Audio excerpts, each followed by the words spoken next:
Welcome to Faith Vocals. My name is Faith. Running a bit late today.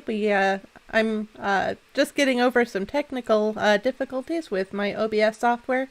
I've been having those ever since I started doing the evening time streams here Eastern time at 8 p.m. But it looks like I have managed to wrestle my way through this time, so it looks like we're all set to start the stream. I am a Christian who spends the first half of this stream talking about my beliefs. I've been doing a series going through Genesis. The goal of the series is to provide context for my beliefs. Of course, Christian, the whole the majority of that name is Christ. That's a Greek word for anointed one, and the critical thing for us Christians is we believe that God has chosen someone to deliver us from our sin, which puts us in danger of God's wrath. As a human race, we are in terrible trouble because every one of us has committed sin against God, and I'm going to spare the details for why that is such a serious thing, but it truly is.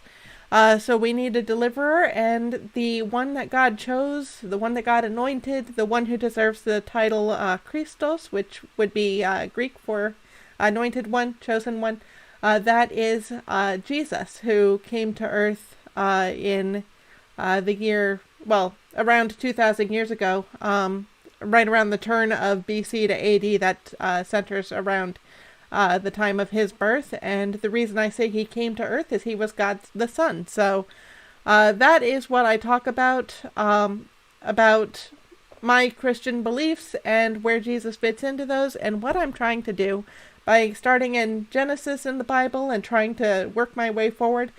I would like in this stream, one, to be more informed about the context of my beliefs, but also to offer you some context for my beliefs. So if you go through this stream, then you'll be able to see what it is, piece together the history that the Bible offers us. Why is it we've got this great big thick book if Jesus is the one that matters, and he doesn't show up until like 2/3 into it? So I think there's very good reason for that. So I've been going through Genesis, and we have reached Genesis chapter 11, the last half of Genesis chapter 11. We're going to get through Genesis chapter 12 today if I have my way. So we'll work on that. Also, before I get into that, two more things. I am very interested in having conversations with people who maybe are not Christians or do not share my beliefs about things. I would very much like to be able to chat with you, find out what you believe, compare and contrast our beliefs, and maybe get down to the source of our beliefs, why it is that we believe the way that we do, what evidence do we look at to see those beliefs. I hope to talk a little bit more about evidence later on during the gameplay section of the stream, unless someone else shows up and would like to chat about some other topic. I am very much looking forward to having engaging conversations with people about our differences of belief, as long as those conversations can be civil and we can come at it understanding we may not agree with where the other is. We may wish they'd change, but that doesn't mean that we get to change them or that we're going to change them. So it's better just to try to understand the other person's perspective. That makes us smarter, wiser. We understand the world in a way that we did not before. We kind of get the sense of what that person believes and how people with that belief reason to it. And then also maybe there would be an agreement or a better understanding of one another, and maybe that would bridge some of the gaps that are between people these days. It's become such a big issue, especially in the United States. We've been dealing with kind of incendiary conversations, and so this channel is kind of hoping to find some other way to deal with those. So that was one thing I wanted to mention really quick. And then the other thing is next Friday at 8 p.m., I will not be streaming. I'm going to be taking a break that week. there is a member of my family who is having a birthday, so I will be available for their birthday celebration. I will not be streaming next week. Get a break from the stream for that period. And then I will be back on Friday, October 22nd at 8 p.m. If all goes well.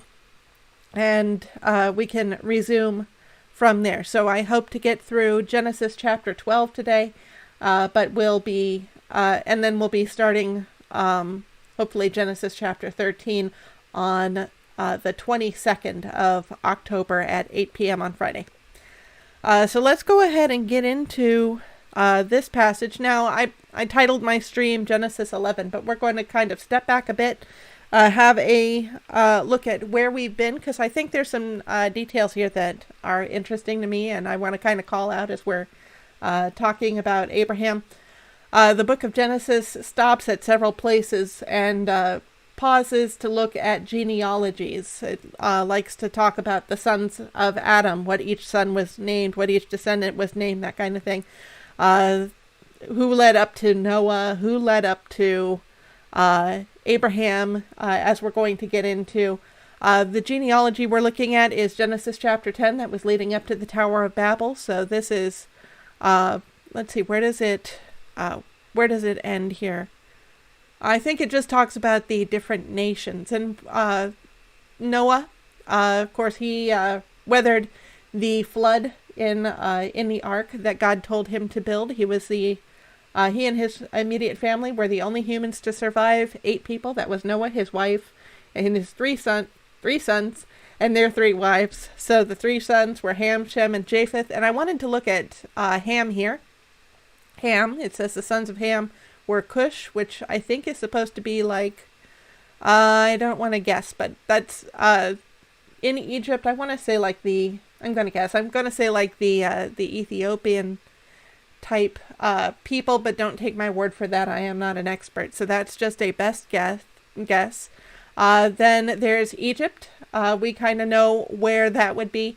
Some versions of the Bible say Mizraim. Or I don't know if it's Mizraim, but some versions of the Bible put a different name here. I think this word is here because we understand that Egypt is eventually where that son settled. Put is one of these sons, and Canaan winds up being a very important son. Actually, as we're getting into Abraham's story, Canaan, the people of Canaan, the descendants of Canaan, become a little bit more important.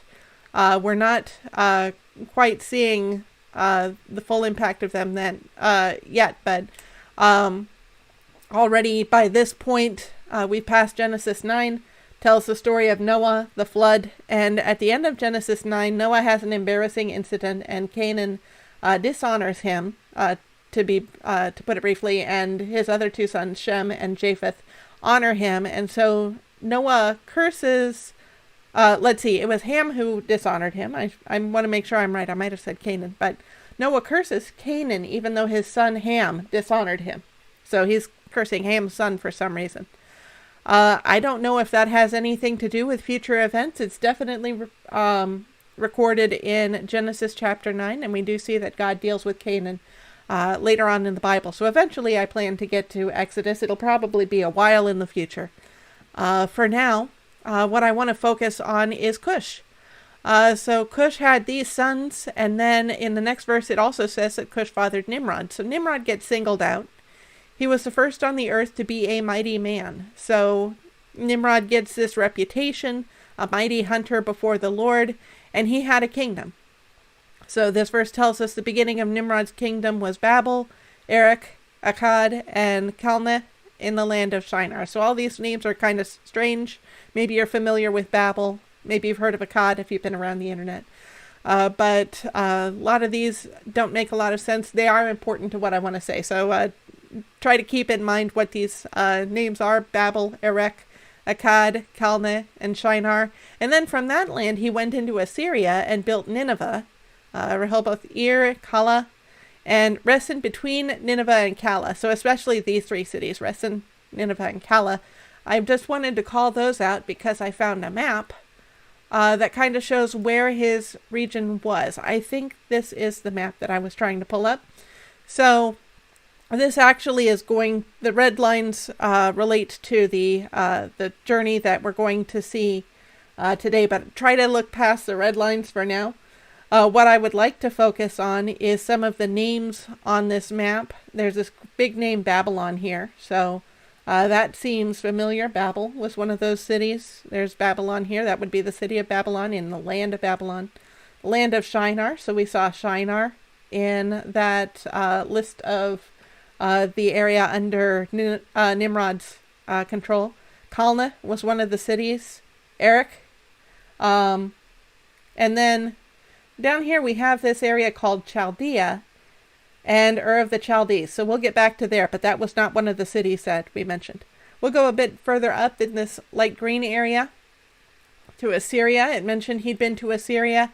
Here's Nineveh, one of the cities that Nimrod founded. Kala, and in between them there's Racin. And by the way, there's this city. I don't know. It's hard for me to see because I've got it expanded on my upper monitor. Maybe it would be a bit easier for you to read if you have a smaller screen than I do. But I think on my smaller window where I can see this on OBS, I think it reads Nimrod or something along those lines. I'm butchering all of the Semitic language here.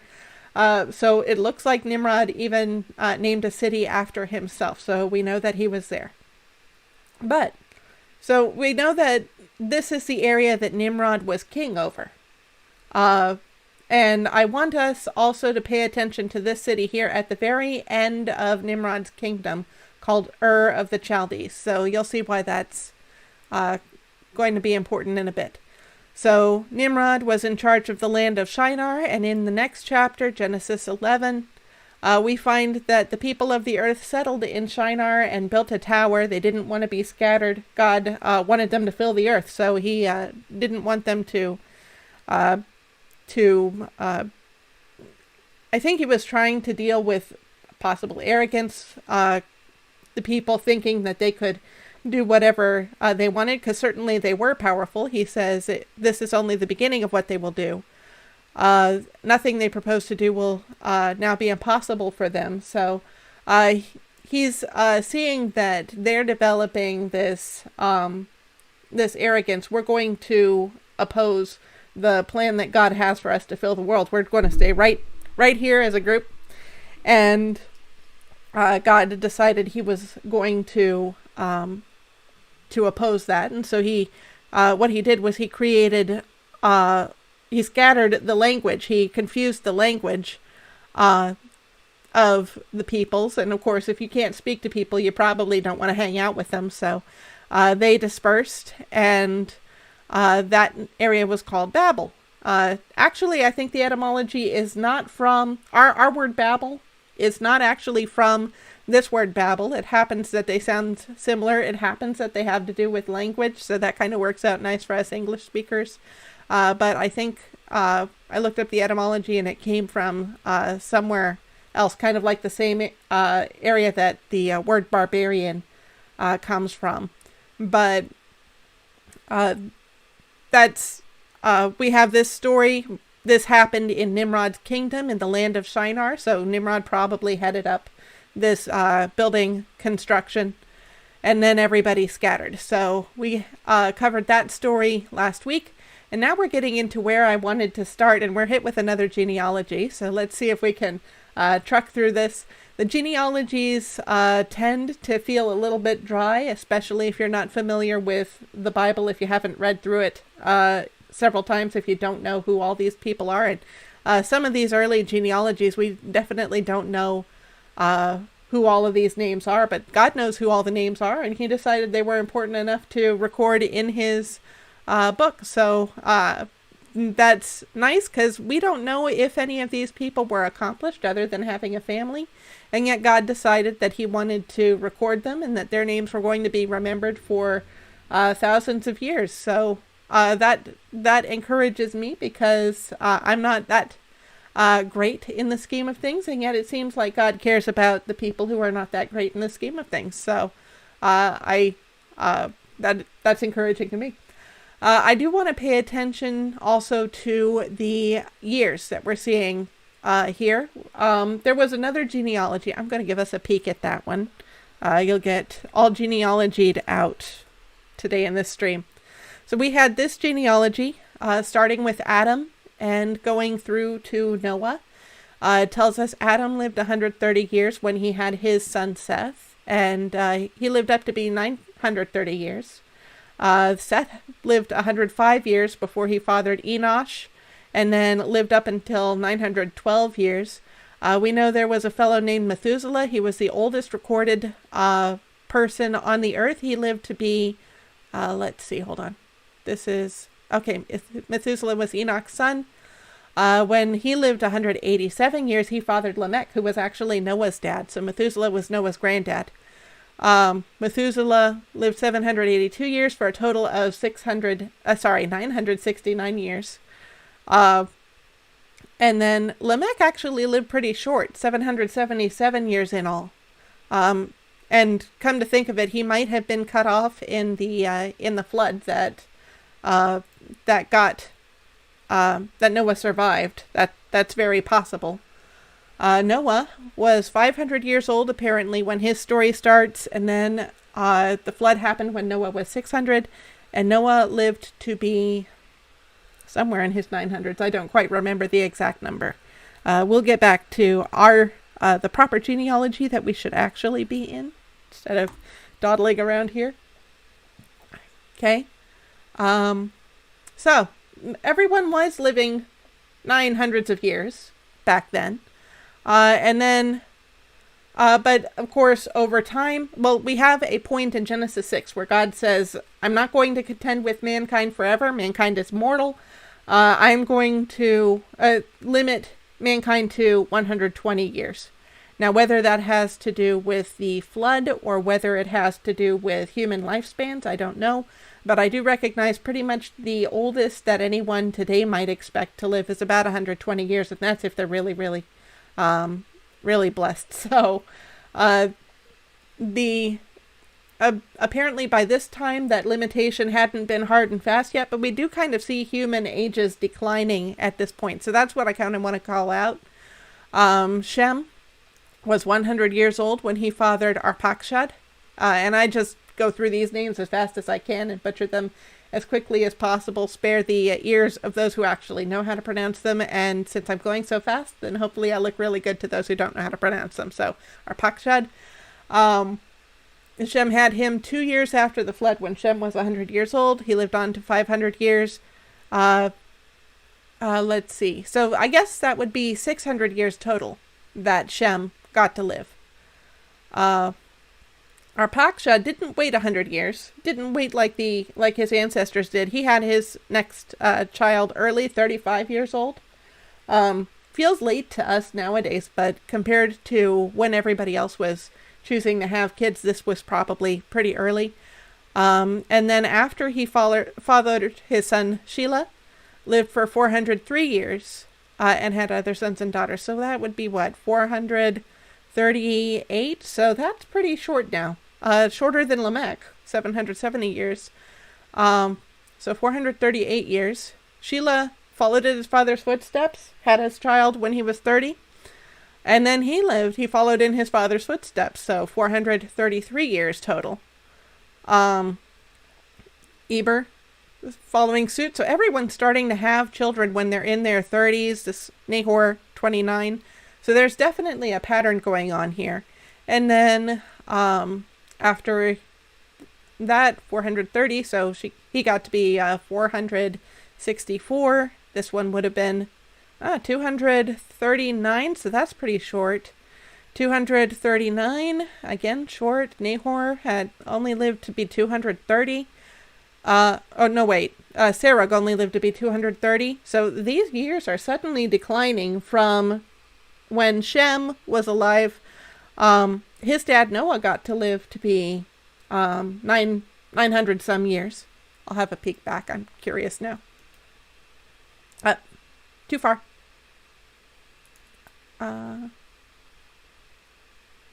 This is going through the, this is that genealogy, so let me go back one more chapter. 950 years. So he was doing pretty good compared to some of the folks from Genesis chapter 5, right after Adam. But immediately after him, we're only seeing like 600, and then it drops down to the 400s and the 200s. People are declining pretty quick in this period, but they're still living ancient compared to what we would expect to live today. And the understanding that I have about this, why there is such decline, is when Adam and Eve lived in the garden, God created them and their bodies to be perfect. And he placed in the Garden of Eden with them a tree of life. And if they had eaten from the tree of life, the Bible tells us they would live forever. But they did not eat from the tree of life. They ate from the tree of knowledge of good and evil. And God had told Adam that if he ate from that tree, then he would die. Now, he didn't die in that 24-hour period, but he did eventually die. Death was introduced to the world. And I believe that also happens on a cellular level. We understand that age is a process of our cells dying and needing repair. And thankfully, God has created us with bodies that do a great job of repairing us. But sometimes in those repairs, as cells split and as they reproduce, there are mutations that enter into the gene pool, as you probably learned in school. And so some of those mutations are neutral, some of those are negative. I don't know of any beneficial mutations. So I do not believe that we can evolve new traits and become different species or better beings through natural mutation. I believe that's part of the process of death that God added to the world after Adam and Eve disobeyed God. That was part of the curse that God had said, this is the punishment for rebelling against me by eating this fruit, by disobeying me.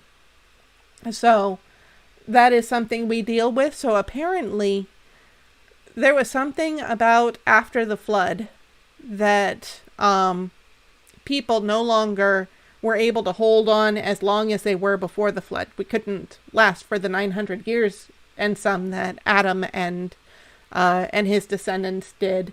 So now we're seeing people living in the neighborhood of 200, 100, 30, 40. I won't do all the math on that. That one looks like a complicated number. So getting pretty dying off pretty quick, but compared to where we are now, we wish we could live to be that old, right? That's what we're kind of aiming for. Wouldn't expect to be that old. So we get through this genealogy. I don't know that there's anyone I especially want to call out. I did call out Peleg in a previous stream, so I'll bring him up again. The Bible says that he was alive when the earth was divided. I don't know if that means that when the languages separated, or if that means that there was an actual physical division of the land. Of course, we understand, looking at the way the continents are shaped, tectonic studies, which not an expert, but I've heard that the earth was all one landmass at one time that we call Pangea today.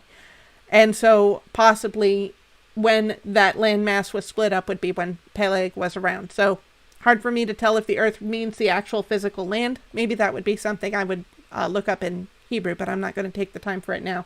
Or whether it means the people who populated the earth.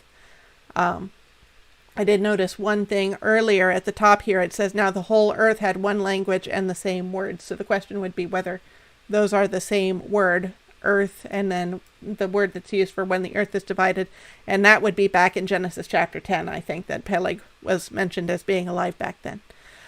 So that's a ramble. I'm going to get back on track. We are interested in Nahor, lived 29 years and fathered Terah. Nahor lived after he fathered Terah 119 years and had other sons and daughters. When Terah had lived 70 years, so he's a little bit later than the others, but he fathered Abram, Nahor, and Haran. So he probably didn't get started when he was 70. He probably, maybe when he was in his 30s, he started fathering these children. But Abram is the one that I intend to follow today, that the Bible gives us information about. But Nahor and Haran are also very interesting people coming up. Nahor, I think, is going to come up a little bit later in Genesis, so he's going to fade from our attention for now, and then he'll appear a little bit later, and then we'll see what happens to the rest of the family. So we're kind of coming to a natural chapter division in the Bible. The verses and the chapters that we see in our Bibles today were not there when the ink was laid on the parchment or papyrus or whatever it was that the Bible was originally written on. The verses and the chapters were added later on so that Christians and others who study the Bible could recall the location of specific phrases. These verses makes memorizing the verses very easy because I can remember the location of the verse and remember the set of words that are at that location. And if I tell someone else about a verse's reference, say I'm talking to you about Genesis chapter 9, verse 2, and I don't remember what would be in that verse specifically, but maybe somebody would, someone who had studied it. We could both go in our individual Bibles and look up that section and know we're at the exact same place, thanks to the chapters and the verses. But these were not here when ink was originally put to parchment. Instead, we have these gaps. Now, these are the generations of. We've been through a bunch of those. That tends to show up around the neighborhood of these genealogies. So now these are the generations of Terah. Terah fathered Abram, Nahor, and Haran, and Haran fathered Lot. Haran died in the presence of his father Terah in the land of his kindred in Ur of the Chaldeans. So that's what I wanted to bring up about the city Ur of the Chaldeans. We have, they come from this land, which I'll bring up the map again. Ur, very bottom of my map here, Ur of the Chaldees. Some versions of the Bible say Chaldees, not Chaldeans. Right at the end of King Nimrod's land. Of course, Nimrod would have died by the time Abraham was alive. But his kingdom was still here, this legacy. When the nation of Israel exists later on in the Bible, and God needs to punish Israel because they've been worshiping other gods and not him, they have not been faithful to God, God sends the Chaldeans to conquer Israel. And the first people to conquer, and when I say Israel, actually Israel by that time had become two nations. There was the nation of Israel to the north, and then there was the nation of Judah to the south, and they were all the same people group. All of them come from Abram in our story. He gets the name Abraham later. So they were all the same people, but they had separated. They had their politics. So they had become two separate kingdoms. And the nation of Assyria, the king of Assyria, conquered the northern kingdom of Israel and took them off into exile. And then later on, the king of Babylon, who was Nebuchadnezzar at that time, came and took the southern kingdom, Judah, into exile. And eventually, Judah was allowed to go back to their country. But we see that's the Chaldeans. So Assyria, Babylonia, they wind up being the Chaldeans. And Abraham originally came out of the Chaldees or Chaldeans. So Abraham would have been of that people group. Now, Nimrod was a descendant of Ham. Abraham was a descendant of Shem. We just went through Shem's genealogy. So Abraham is a Semite living in this country that is largely controlled by the descendants of Ham. And let's see, I'll go back to my reference. There we go. So Haran, Abram's brother, sadly, died in the presence of his father Terah in the land of his kindred. So definitely there's some weight to the verse. Sounds like it was a tragic occasion in the land of his kindred in Ur of the Chaldees. And Abram and Nahor took wives. The name of Abram's wife was Sarai, and the name of Nahor's wife Milcah, the daughter of Haran, the father of Milcah and Iscah. So it sounds like Haran, who was Nahor's brother, had a daughter, and Nahor married his niece, Milcah, which sounds strange to us. I think nowadays we wouldn't think such a relationship would be great. But this was not long after the flood actually happened, wiped out all of humanity. And the only people left on the planet were Noah, his wife, and his 3 sons and their 3 wives. So for the first generation, that's fine, because each of the guys is paired up with a gal, and everybody's happy. But then what do you do for the next generation? When each of the sons has their children, sons and daughters, to each of the sons, how are they going to marry? Well, they're going to wind up marrying first cousins. So that is a pretty close relationship. But that's okay, because by then, the genetic structure of our cells had not been decayed as much as maybe today. The mutation level that we're dealing with, bearing up under today, would be much different. But as I'm talking about it, that may explain why these ages are descending so quickly. You've got closer families. They're willing to marry closer than maybe we'd be familiar with, because we've had so many generations to see what the effect of that would be. So that is a possible reason for this. I don't know what someone who is more studied in this section would say about that. But we do have this situation. Nahor marries Milcah, the daughter of Haran, his brother, and we find out later. It won't be today, but I'll go ahead and mention it today. Abram does say that Sarai is his half-sister. So it seems like a normal occurrence. Kind of odd, but that was the way that the culture worked at that time. So Abram and Nahor took wives. Now Sarai was barren. She had no child. We find this out early in Abram's story. So maybe we can imply that they kind of found this out early in their marriage, that she was not going to give Abram a child. He was not going to have a legacy to carry on his bloodline. Terah took Abram his son, and Lot, the son of Haran, his grandson, and Sarai, his daughter-in-law, his son Abram's wife, and they went together from Ur of the Chaldeans to go into the land of Canaan. So it's interesting to me, I don't see Nahor going with them. Maybe Nahor decided to stay behind. But when they came to Haran, they settled there. So came to the city of Haran. I wouldn't be surprised if Terah was the one who started the city. Terah apparently wanted to go to the land of Canaan. So I took some liberties in the description for this video. I said that Abram was the son of a failure, and I based that on, apparently from this verse, it looks like Terah intended to get all the way to the land of Canaan, but didn't. Let me show you. We have this map here. So let me get a better map here. Here's Ur, where they originally lived, and they would have gone all the way up here to Haran. So that is where Terah stopped, settled, apparently founded a city. And then down here is the land of Canaan, where he was originally going. And why would they not go straight across? Let's see, here it says Arabia, Syrian desert. So there's this big desert area. They kind of had to go around. Would have been difficult to travel in. This area is, I think this is the Fertile Crescent. That's what everyone talks about. Watered on this side by the Mediterranean Sea, watered on this side by these rivers, the Tigris and the Euphrates.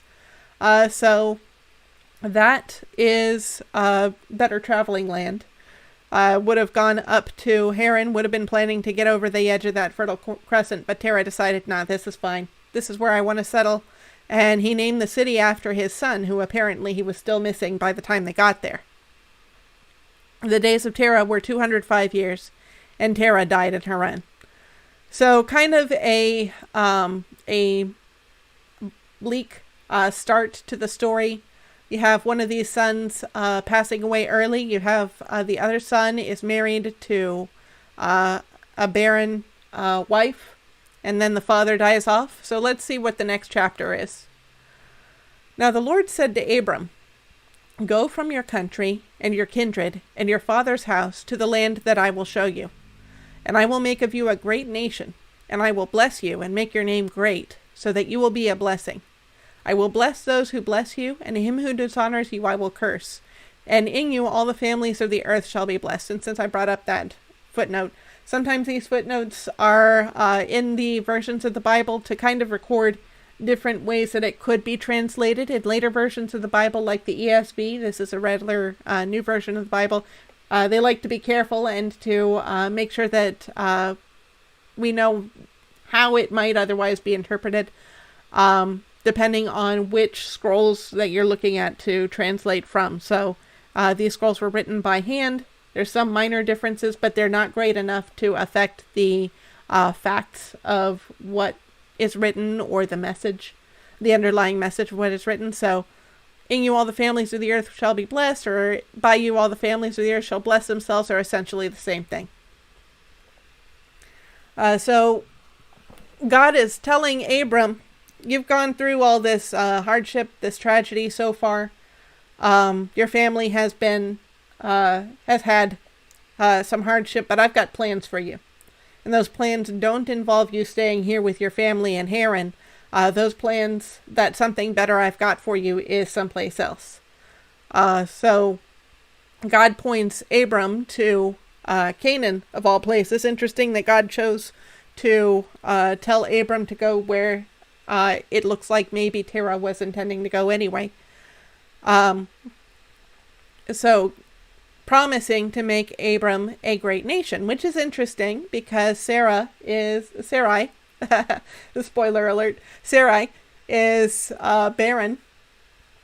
So how do you get to be a great nation if you can't have offspring? If people join themselves to you, say, I'm your friend, I'm going to be part of your city or whatever, does that technically make you the nation, or would it be the nation of the person who comes after you, who runs the city and is able to have a son who can become king, and so on? So Abram's prospects don't look great given his marriage to Sarah, but Abram went as the Lord had told him, and Lot went with him. Abram was 75 years old when he departed from Haran. So life expectancy is good these days, but it's interesting. He's already 75 years old when he heads out. Interestingly, he chooses not to stay and be comfortable where he is. He chooses to believe what the Lord has told him, even though Sarai is not looking like she's going to be giving him kids anytime soon. So that is one quality that Abram really has going for him throughout the story. He has this tendency to believe God. He has this great faith that's going to get, the importance of it is going to get mentioned later on a different day, because I won't be able to get to that point by today. But that's one of the defining qualities of Abram, is his faith. So they move from Haran. Abraham took Sarai his wife, and Lot his brother's son, and all their possessions that they had gathered, and the people they had acquired in Haran, and they set out to go to the land of Canaan. When they came to the land of Canaan, Abram passed through the land to the place at Shechem, to the oak of Moreh, or terebinth. I don't know what kind of tree is a terebinth. Maybe you do if you live in the region. At that time, the Canaanites were in the land. So he's gone from Haran. He's moved down here. Here's Shechem, the city here. And the Canaanites, the descendants of Ham, he's still living among the people of Ham, are living in the land. So the Bible makes sure to mention that to us because, as I understand it, the person who would be writing the book of Genesis in the Bible was Moses. And God had told the nation of Israel to drive the Canaanites out of this land. For reasons we'll see in a verse here, let me go ahead and move on. Then the Lord appeared to Abram and said, "To your offspring I will give this land." So he built there an altar to the Lord who had appeared to him. So God is making Abram a promise. The Canaanites may be in this land, but it will be the descendants of Abraham who will be in this land to your offspring. So definitely God is not planning for people to just join themselves to Abraham and call them his friends and create a city that becomes a nation. This is his descendants, his progeny.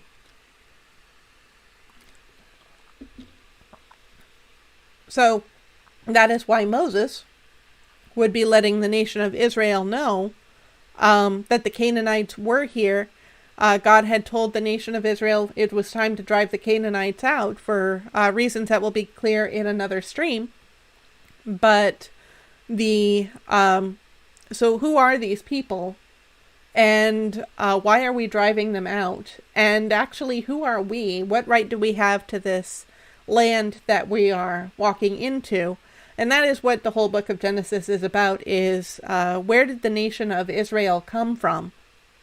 And now we're zooming in on this man, Abram, who doesn't look like he's got a lot of prospects going for him, other than that he's got some possessions and some people. I don't know technically if this would be family, probably would include some slaves. This would be like the first time that we see slavery mentioned. That later on in the chapter we're going to see a more overt mention of it. So this is the first chapter in the Bible where we get an instance of slavery, but I wouldn't be surprised if that had been going on since Genesis 6, when the Bible says that every thought of man's heart was wicked.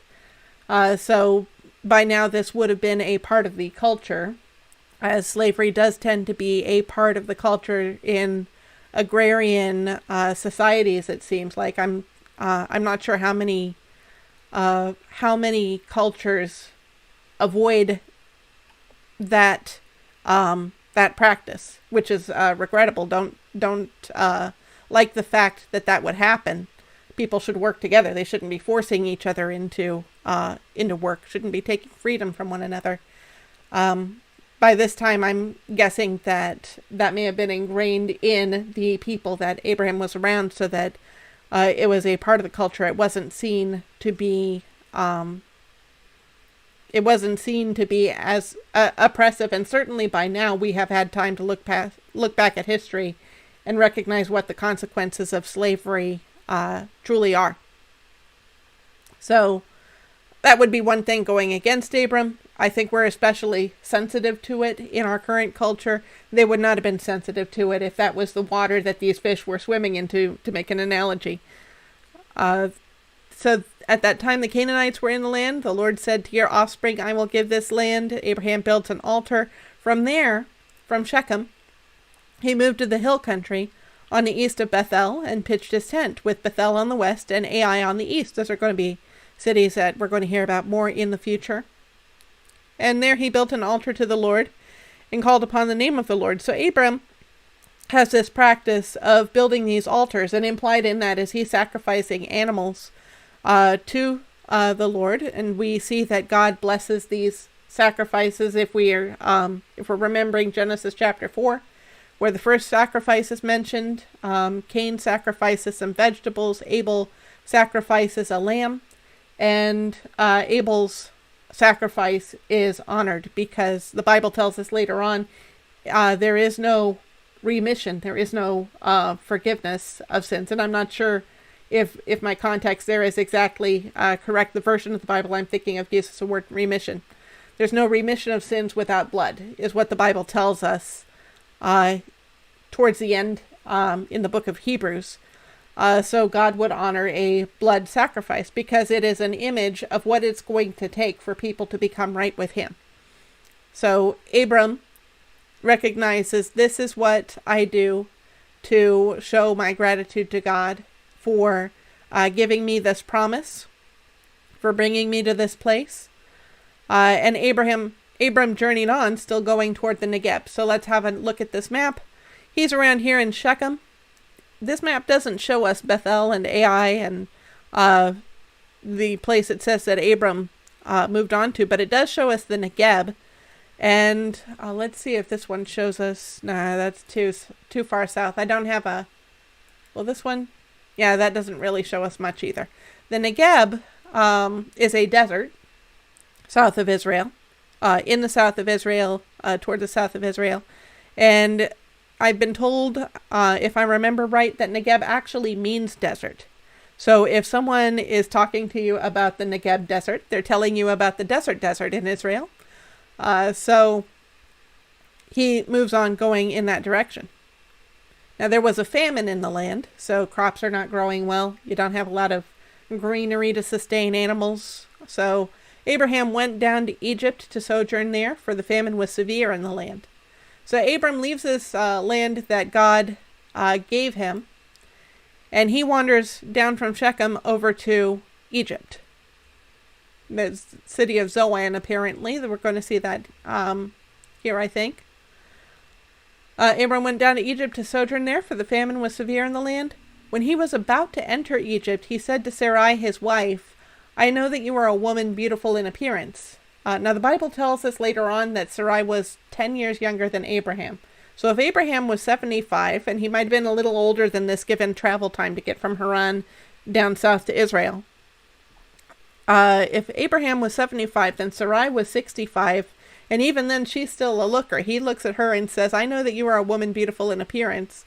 And when the Egyptians see you, they will say, this is his wife. Then they will kill me, but they will let you live. So definitely seems like an extreme response, something he's got concerns about. Say you are my sister, that it may go well with me because of you, and that my life may be spared for your sake. So we're not going to claim to be married while we're here. We're going to be relatives. And then they won't see me as a threat if they decide they like you. So I think we can all see that this is not a positive development. There's typically the guy should be protecting his wife. And so let's see, I think in the description for the video, I call Abraham a coward. This is why I call him a coward. This is not a defining trait for Abram. He does have, and if I switch between Abram and Abraham, of course, we tend to talk about Abraham because that's the name God gives him later. So apologies, he's Abram during this period of his life. But, let's see, I'm trying to remember what where I was when I jumped off. I was saying that typically a husband should protect his wife. And yes, I called Abram a coward because here he's kind of hiding behind his wife, giving her less protection. She is not under the protection of her husband, unfortunately, in this situation. But apparently she agreed. Because it says, when Abram entered Egypt, the Egyptians saw that the woman was very beautiful. And when the princes of Pharaoh saw her, they praised her to Pharaoh, and the woman was taken into Pharaoh's house. I think it's interesting, it stops calling her Sarai, and it calls her the woman. So we kind of get a glimpse of her through the eyes of the Egyptians, maybe, where they're not seeing her as her, and they're not seeing her as the wife of Abram, because definitely for her personally, from her perspective, she was the wife of Abram, and that is a part of her identity that she is setting aside in order to protect her husband. So they are seeing her not as her true self. They are seeing her as a woman, a beautiful woman who can be taken into Pharaoh's house. And for her sake, he dealt well with Abram, and he had sheep, oxen, male donkeys, male servants, female donkeys, and camels. And I'm doing some research on the slavery in the Bible, so I want to see what these names are for the servants, see if Ebed. So that would be a term for a slave. There's another term in Hebrew for a hired servant. This was not the case. These would be slaves, kind of like the way that we'd expect them, I imagine. So had these... Abram is getting wealthy because Pharaoh is treating him nice. He's got Pharaoh's favor, so that's nice. But look at the cost. Sarah is in Pharaoh's house. The Lord afflicted Pharaoh and his house with great plagues because of Sarai, Abram's wife. And I have the same issue with Sarai, mixing her up with her later name, Sarah. So Pharaoh called Abram and said, "What is this you have done to me? Why did you not tell me that she was your wife? Somehow he figured it out. Maybe she would finally told him, or maybe he was able to realize that was why his family was afflicted. Why did you say she is my sister, so that I took her for my wife? Now then, here is your wife. Take her and go. And I think we recognize in this situation, whatever Pharaoh did to Sarai, whatever happened to her in Pharaoh's house, the sin kind of lies with Abraham, unfortunately. Abram was the one who chose to lie about his relationship with Sarai. He did not trust God to give him the land that God had promised to give him. And so he put his wife Sarai in a bad position, and he put Pharaoh's house in a bad position, because God actually does care about Abraham. So if Abram had trusted God and had relied on what God had said, that God was going to make Abram into a great nation, this is the place where Abram's faith falters, and not for the last time. Unfortunately, we're going to see another story like this in a future stream.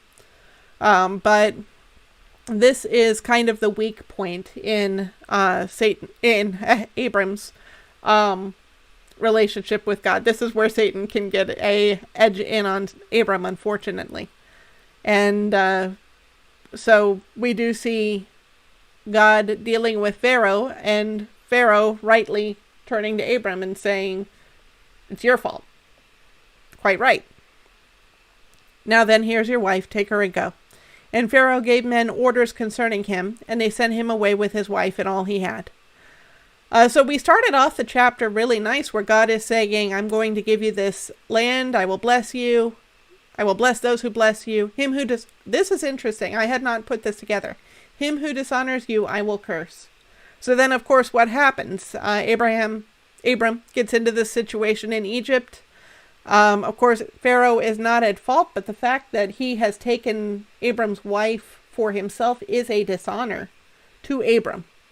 And so God afflicts Pharaoh with a curse. So we're seeing the evidence of the promise that God has made. God is standing by his promise to Abram. So that just jumped out at me. I did not notice that until this moment. So we're not done with Abram for the future, but we are done with him for today and for next week, since I'll be taking the stream off for next week. We're going to see how God is going to follow through with the rest of his promise to make Abram a great nation in future streams. We're going to follow with Abram for a while, because God apparently likes this guy. He gives him a lot of real estate in the book of Genesis. Regardless of some of his shortcomings, we see God taking up a close relationship with Abram. So Abram's actually a commendable person. Don't let first impressions fool you. And we'll see more of that in the future. So I do, when I run this stream, and let's see, I did get to show you this. We do see now that Abram's been kicked out, he's going to wind up going back to the land of Canaan, which God has promised to him in the future. So usually when I'm doing this stream, as you probably know if you've seen other episodes of the stream, I start off with my scripture reading, or I'm open to talk about beliefs, philosophy, religion. During this time, some of the more serious discussion, and then after this point, then I get into the video game of the day. And if I were going to have to give up one or the other, if I was going to have to give up the Bible reading versus the video game, it would have to be the video game. I would want to stick with the Bible reading / talking about philosophy, religion, that kind of thing. That is the heart of my channel. That is what I want to focus on. I want to focus on being able to have conversations with people about things we believe deeply in without doing one another harm, if possible. But I do think these games are a good opportunity to maybe have a lighter period where perhaps during the gameplay we might be able to talk about lighter things. So this is My Time at Portia. This is my character. I've got a few quests already. I'm going to have to remember how these keys work. Apparently that was the right one. Starting the day with a bunch of good stats here. And then I've got these 3 missions, so that looks like all of the missions that I have are the ones that I'm recording here. Still need to build a bridge for the city. I've got a commerce commission. I want to check on that. And then I've got to do some fishing for someone. So I forget who. It's been a while since I've been in the game. My commission, we need 1 tea table for Sam. And then the fish are for, I think that's Mars? I think that's his name, Mars. I'll find out as we go through the game. Mars, yes. Okay.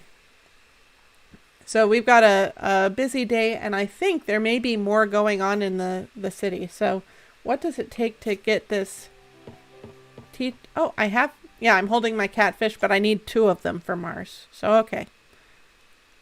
And then we have these loading screens. So that's fine. I did want to talk about, I thought it might be good to bring up my thought process about evidence. Wanted to talk about the concept of evidence for a bit. I got into a conversation with someone a couple weeks ago, and we had differing points of view, so it was a great conversation. Let's see, I'm already in the middle of building that bridge. And, oh, got some bronze plates. What were those for? I don't remember. Got some fuel depleted here, so am I going to be able to refuel that? How much wood do I have? Enough. Okay. Except I'm going to need to build a tea table. Hopefully that doesn't impede me. We'll find out. The recipe for the tea table would probably be over here. I'm in my storage trunk. Just a moment. That's why I want to keep the lighter stuff to the gameplay. Because definitely while I'm playing games, I get a little distracted. So I'm going to need 2 iron bars. And 2 wooden boards. And is this my civil furnace? This looks like a normal furnace. And then this would be my cutter. So wooden boards. I've got... It says 1, and I don't remember if that's because I can make 1. Or if that's... Okay, I think I can make more than that, but... Craft. There we go. I can make 1. And I need some more wood. Other than that. So I can chop this down. And that gives me 6 wood. I'll chop that down to be safe, but I think that should be enough in addition to what I already had in my inventory. Craft that. I didn't mean to click cancel. There we go. So that'll be fine, and that will take us 2 hours, 36 minutes. So in real time, that'll be like 2 minutes. Okay. So what else am I doing? I need to get some iron, but... Oh, and there's a... Sophie has a quest? What's this? Hello. Oh, Sophie's basket. Good day. Are you all right, ma'am? I'm sorry, I'm getting forgetful in my old age. I must have misplaced my basket somewhere in town, but I don't know where to look. Can you help me? Okay. Don't worry, ma'am. I'll find it for you. Where were you last? That's very kind of you. I was delivering some milk to the Portia school. I probably left it there. At least we've got a clue. How long would this quest last? Because I've got some deadlines. Time remaining 2 days. So what is my most pressing quest?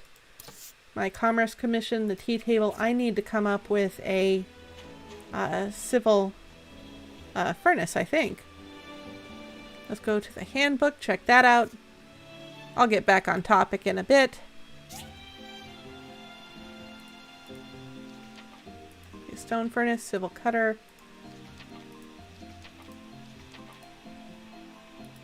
It was a civil furnace, right? Because all I've got is a stone furnace. Gotta check on this.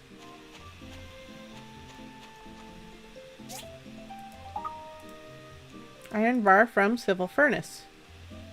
Upgrade the work table at A&G Construction. Okay, that helps. Hi, Polly. Hi. Man should be as strong as me. Mars? Oh, come on, he's not even close. Oh, don't go picking on people. Bye. Especially if they're not around. That's Sam. That's the one I need to make the table for. So let's see what it takes to upgrade my workbench at A&G Construction. And what I was saying is, got into a discussion with someone where we had a disagreement, and what I think we want to try to do in those discussions is, one, know exactly where we disagree. Okay. I don't think is it supposed to be black screen? There we go, we're loading. Okay. Work table, level 1. What would it take to upgrade this thing? I need wooden boards, old parts, and I've got enough money, so that's good. And that would give me... Oh, no, wait, it's not the work table. I need... Or was it the assembly station? That's probably it. No, because I need iron bars. Okay. I forgot. Bet you it was a work table. Because I can get those parts. Got wooden boards, old parts, and goals. I'm concerned I may not be able to get Sam's project done in time. Okay. So how do I get out of here? To escape? Ah, and my face is in the way. It isn't in the way now, but I'll have to be aware of what's in that upper corner there. Okay, we're set.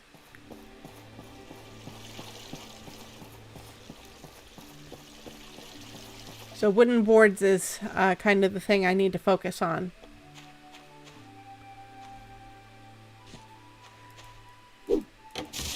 So if we're having a discussion about something we disagree on, one, I think we ought to know exactly where we disagree. There's a... I've heard people... Oh, I can just use E. There we go. I've heard people say that you want to... Before you give your point in a discussion, you want to be able to express the other person's point of view as well as possible in such a way that they would agree that you've expressed it well. So that's something I'd like to try. Something I'm aiming for. Don't know how well I did it in that discussion. It was in text, so you kind of have to have something to contribute to the discussion also. So I'll probably get better at things over time. But so being able to express the other person's point of view as well as they would want you to. Okay, that bell means it's noon, so we're already at half the day. And there's my wooden boards. But if I want a civil cutter, I probably want to apply those wooden boards to that project. So this will get me 10 boards total. I'll just spend my stamina cutting down wood today. Or I'm going to need some... I could go fishing. That would get me at least one of my quests.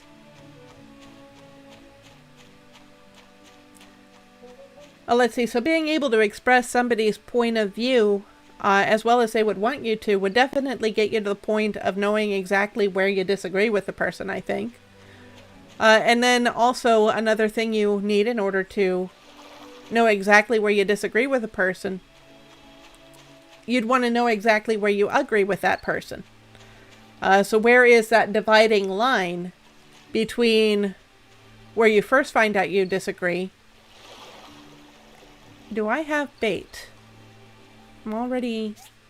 Yeah, I've got bait. Okay, good. And then how do I do the fishing?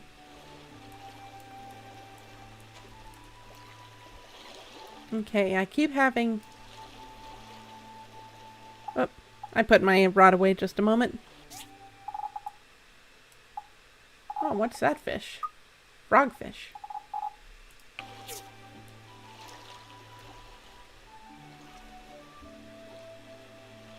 There was a fishing tournament earlier, and they probably showed me what my keystrokes should be for this, but I don't remember.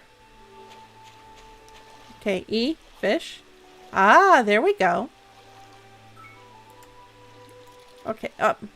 Want to keep that bubble over the fish, except that's a frogfish. Not really thrilled with that. Okay, maybe we can sell it for something.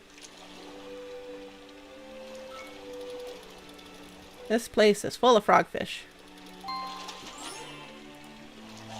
I think I see some catfish in there.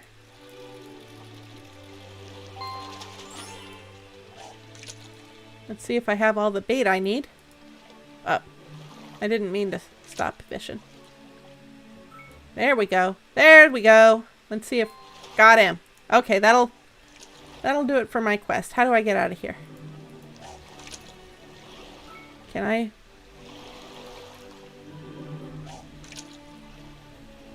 There we go. That's escape. And I definitely have enough to give Mars his fish. So that's good. So anyway, if you find out you disagree with someone, you're going to know right away that you disagree. You want to try to express their position as well as possible, as well, in such a way that they agree that you've expressed it well. And then you want to, in order to do that, you're going to be finding out where the two of you agree, probably, because if you overestimate how far apart you are in agreement, how much you disagree. There we go. That's where I'm having fish stew tonight. Woohoo! Woohoo! Okay. I'm having quest rewards. And then we're near the school, so maybe I can do something about that basket too. You find out where you disagree with the person. You express what your disagreements as well as possible, their position as well as possible, and you're probably going to overshoot because they're different than you. They have different beliefs than you. Clearly they're wrong. Clearly they're crazy. And then you find out, no, actually they're kind of reasonable. So you actually agree on some stuff, maybe. So then you find out where you two agree with each other. And then the crux of the issue, where you need to figure out who's got the truth, how you're going to get to the bottom of that question, is wherever the, I'm going to think of this like a cleaver chopping through meat. The point of cleavage is between where you agree and where you disagree. Wherever that point is, the cutting edge, that's what you're trying to get down to. Get around here? Have you seen a basket around here? That's me talking, okay. You mean Granny Sophie's basket? Yeah, it was right... Oh, where did it go? Toby just tossed it onto the roof. He said he was really strong. I double dog dared him. What? Toby! I'm sorry. You'll need to find a way to get up on the roof. Uh-oh.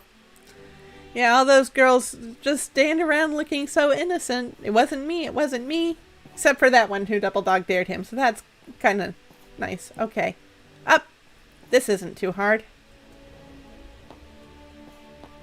I can at least reach it from here. There's nothing in that nest, is there? So maybe I could get 2 quests done tonight.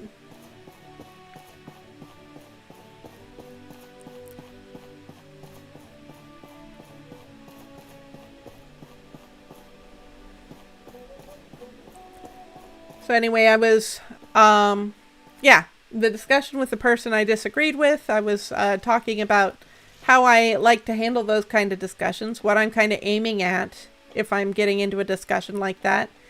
And it turns out that if you agree with someone about some things, then you two are both looking at evidence. You're both looking at the same evidence. You're both agreeing about what that evidence is. That's why you've come to agreement about it.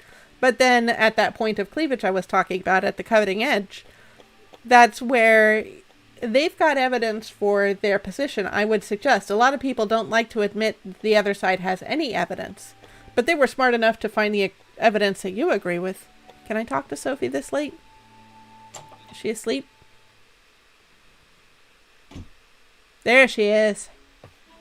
My basket! I can't thank you enough. Okay, good. Has she got another quest for me? I think we might have a commission for you. We're in need of a water tank at my farm. Can you make one for me? In return, I'll give you my pumpkin pie. Pumpkin pie is tempting, but I don't know how to make a water tank, so I'm going to hedge on saying no until I know that I've got my my abilities up, because I'm not even sure I'll be able to make that tea table I need to. So yeah, okay, good. The quest is still there. There was once I took a fellow's quest in another game. Made me really nervous at the start of this game when I was streaming it earlier. I did not get his quest done in time, and I did not get him a fishing pole, and the poor guy, I failed to get him the means he needed to find stuff to eat, so that was a mess. Okay, yeah, I've got a quest marker on my map. I just noticed my mini map has a little dancing exclamation point, so that's letting me know that there's opportunity there.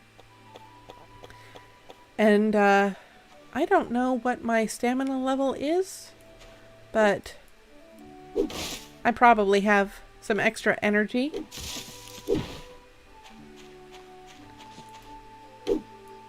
Chop down all the wood I can, so I can get to work on that upgrade. So I remember I needed wood, and I had enough money, and I don't remember what else I needed. So I'll probably have to find out again. I think it was... Oh, old parts. That's what it was. So I'll have to go mining at some point. I may have to renew my license.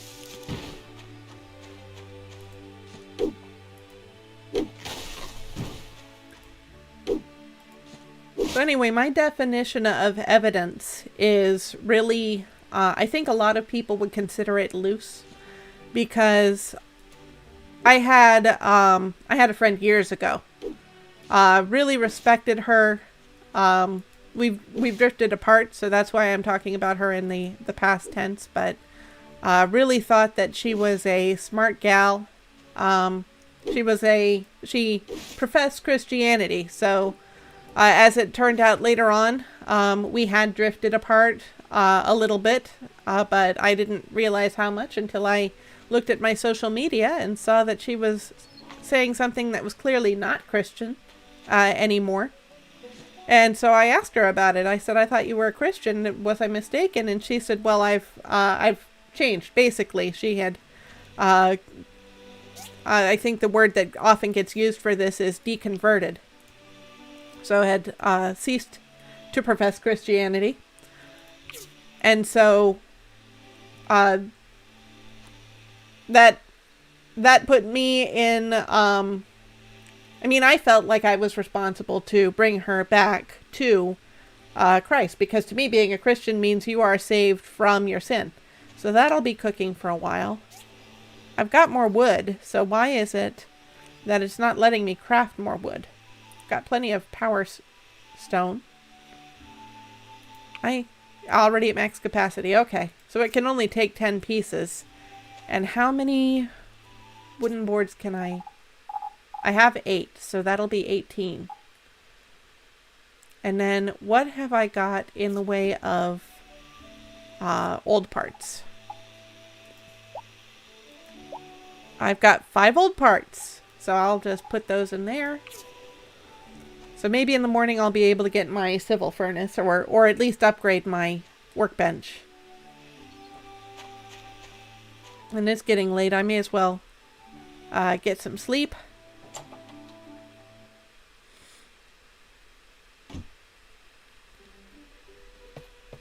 Okay. I saw you can upgrade your house too. Maybe I would have a nicer place if I upgraded my house. And this thing, I think, tells you how much stamina you get during the day because you've got all the furniture in here. So I'm doing good. My health is low. How did my health get so low? No? My health is fine. It's just telling me about the bonuses. And then helpers. I think that's something you get in the future. So that's not something I can get now.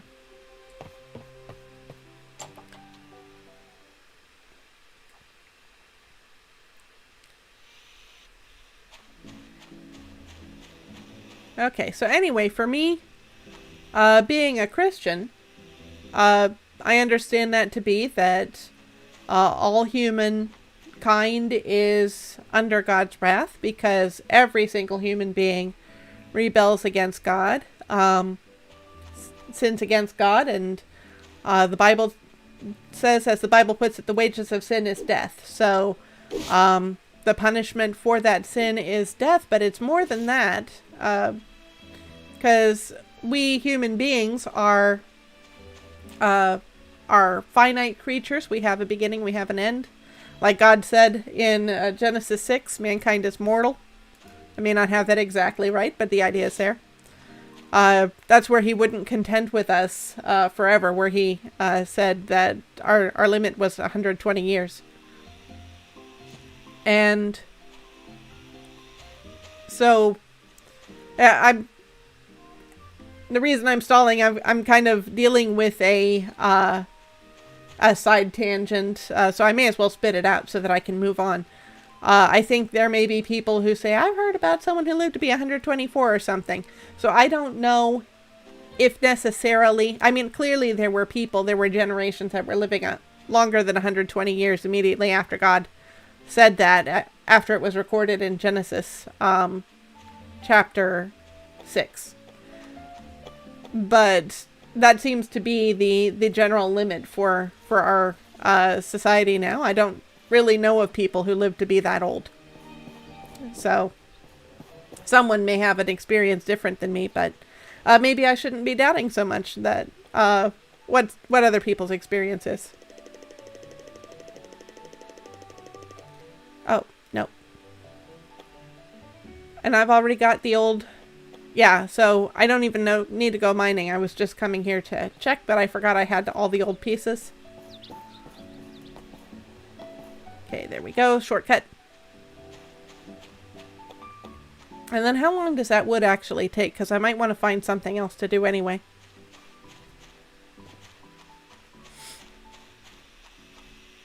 Got one more. I could put in... I think I need 2 more boards. Why not go ahead and make 8? Ah. There we go. So that'll be fine. And then for that bridge, I'm going to need... Got my bronze plates. I think that was for the bridge parts. For that top bit. So can I apply bronze plates? You need to have the item selected. Okay.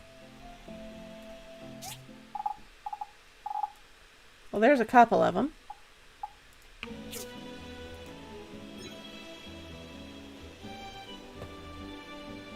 There we go. That's... Picky. Okay, there we go.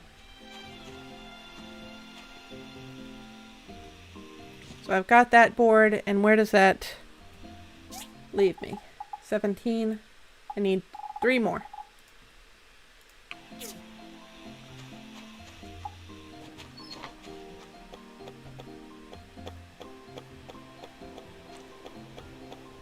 Let's see, so I moved on to that side tangent, and I forgot what it was that I was originally on about.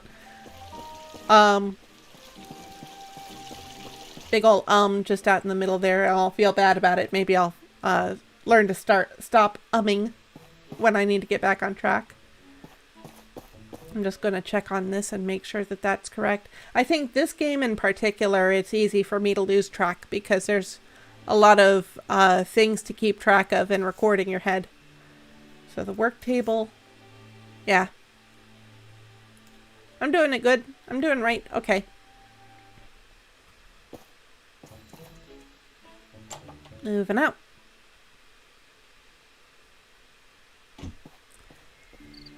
So as a Christian, I believe that that humanity is in danger from God because we are finite people and we have committed an infinite crime. So I'll go ahead and get into more detail where I wasn't willing to before. When Adam and Eve disobeyed God, they were basically implying by their actions, by choosing not to listen to God, that if they had it their way, he would not exist. So if they were strong enough, then they would have ended God if they could. Since they were not strong enough, the best they could do was ignore him. So even though they are finite beings, they did not have the strength to overpower God. They and us, whenever we rebel against God, whenever we sin, we are showing that we would end God if we could. That is basically attempted murder. So that's where and God is infinite in his qualities. He has no limit, an infinite being, and that's where I'm saying we're committing an infinite crime. We would end infinity if we were powerful enough. And I think as people study humanity, get to know human nature. Oh, I just found the bars that show me where my health and my stamina are. That's useful. But as people study human nature, they find, yes, human beings tend to be kind of troublemakers. We tend to find ways to cause trouble, sometimes where it's not necessary. I like to listen to Jordan Peterson. Of course, he's not a Christian. He's got his own point of view about things, but he definitely seems to respect the Bible, so I appreciate that. I think he gets a lot wrong, but he gets a lot right too.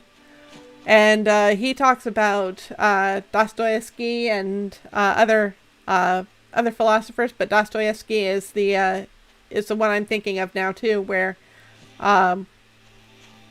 there's a passage, and I don't know it well enough to record it, but basically the basic idea is Dostoevsky was saying humanity would cause trouble just for the sake of causing trouble, just for the sake of showing we have autonomy, and I do think that's right.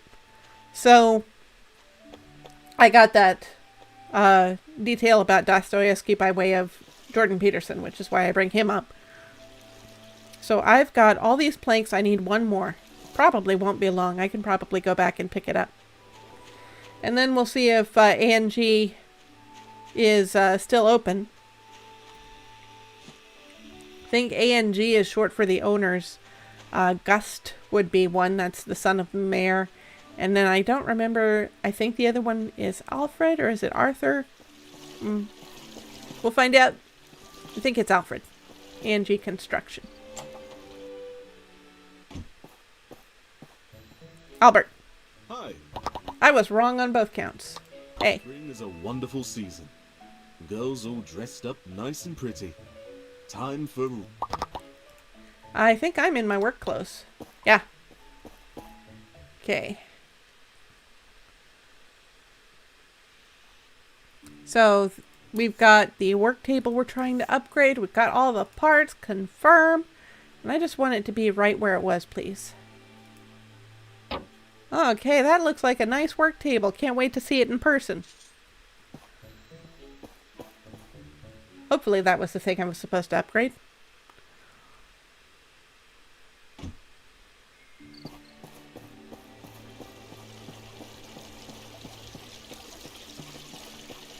So I'll go there and have a look at that.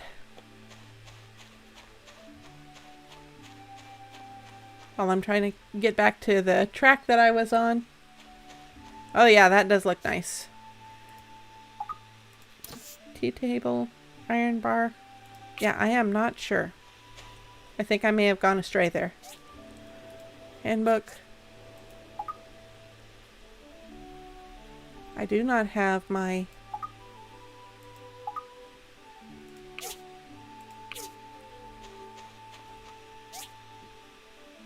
Oh, okay, so that was not relevant. It's just there all the time. Oh well. Still need the iron bar from the civil furnace, whatever that is. Can I make a civil furnace? Or I probably... See, the thing is... You get the iron bar from the civil furnace. But in order to get to the civil furnace, you gotta build it, right? I only have a stone furnace. So I could make some stone bricks. Okay. I definitely have the wood to refuel that. And we'll make stone bricks, because apparently I need 12. Can't get an iron bar from this.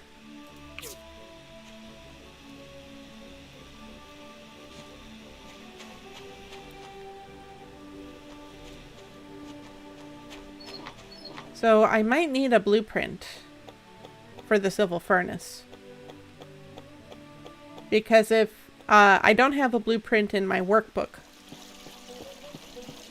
And then there was something I saw, but it would require iron, and it wasn't the civil furnace, I think. So you get blueprints over here at the technology shop, I think. Might be closed by now. It's getting kind of dark. Everybody's going home. Yeah, those ladies work at the technology shop. They're leaving. Let me talk to Petra. She might be nice and give me an opportunity. Hello? Hi. My busy work schedule at the research center can't stop me from reading books. I like books that cover a variety of subjects. Okay, you must be nice to talk to when you're not heading home. Well read. But no blueprints here. Now, the church here might have something. Yeah, they don't tend to have any valuable blueprints. They offer flower seeds. Sisal seed. I don't know what sisal is for. Or sisal. Sisal just sounds like it would probably be what we want. Nitra seems like a mineral. Crystella definitely seems like a mineral. Interesting. Okay.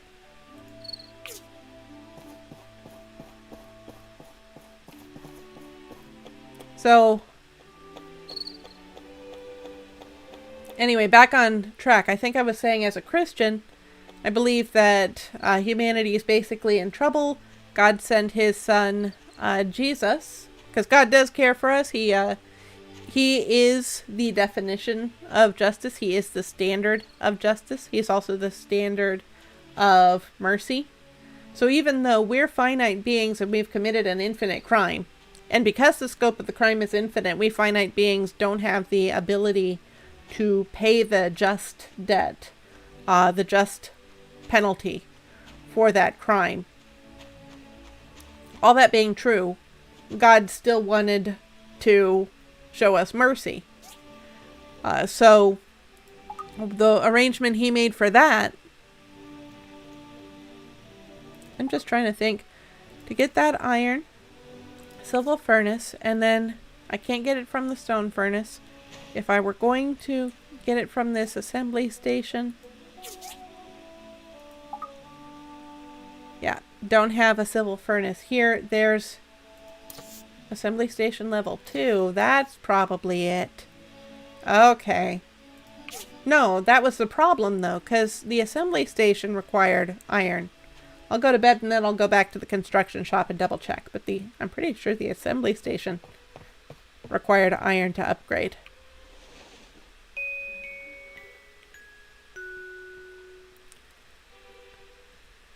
So since we're finite beings with an infinite penalty on our heads, the way that God could arrange for us to be spared from that, Jesus, God the Son, God in Christian understanding, according to the Bible, is a Trinity, so a three-part being. We say one God, three persons. That might be one way of expressing it. So, okay, 8 o'clock. Get a few seconds. So, Jesus, God the Son, became human. So now he is one of us offenders. Not only is he God the Son, he's the offended. He's the victim of our crime because we were committing attempted murder against him. But also, as a human, he is a party with those who offended, but he lived a life that was perfect. He never sinned in his lifetime. So he is not himself an offender. He's one of us, but he is not like us in that he did not sin against God. So yeah, this is the thing. I need those iron bars. Where do I get those iron bars if I can't smelt them myself? I'm guessing I need to buy them. I need to earn goals also, which means I need to do commissions. Okay. I'm done in there.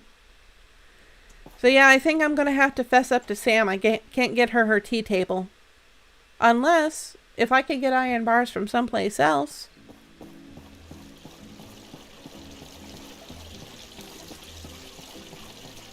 How long has it been? It's been about 2 days, right? I'm nearly done with that time limit. 18 hours. I've got 18 real life minutes to find the iron I need.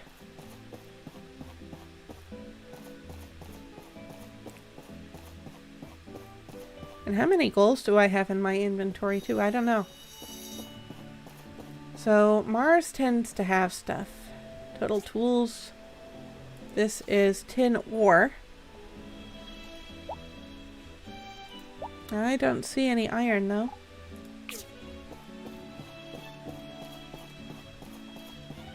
Let's see, that's the school. This is the place where you get blueprints for technology, which I probably don't have enough technology, but it's worth a shot.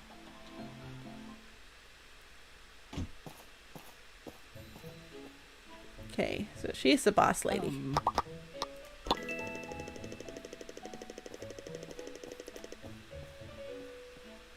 Yeah, this game has a story that kind of pits the religious order, the Church of Light, against the researchers, scientists. The religious order says that there was a dark age.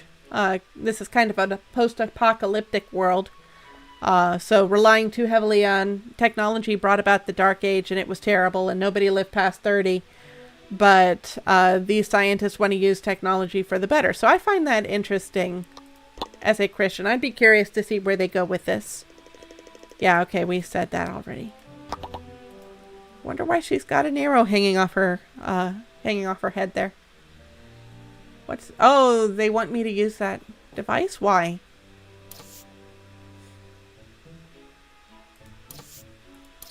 Got all these pieces. I might have some of these pieces at home, I'm not sure. Hi. Hey, do you have anything I can... I'm originally from Athia.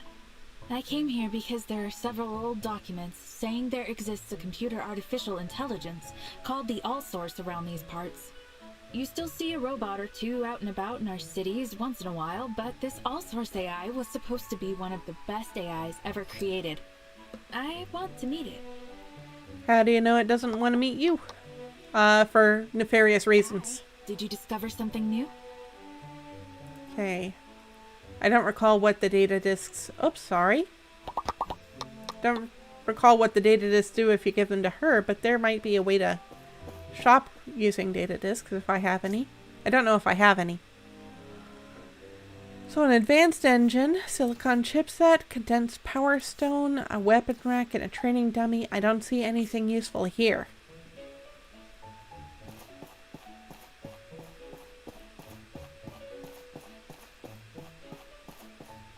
How many data disks do I have? None on me. Okay.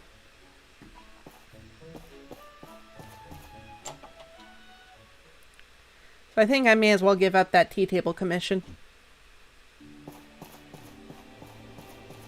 That's probably negatively going to impact my, reputation as a handy person.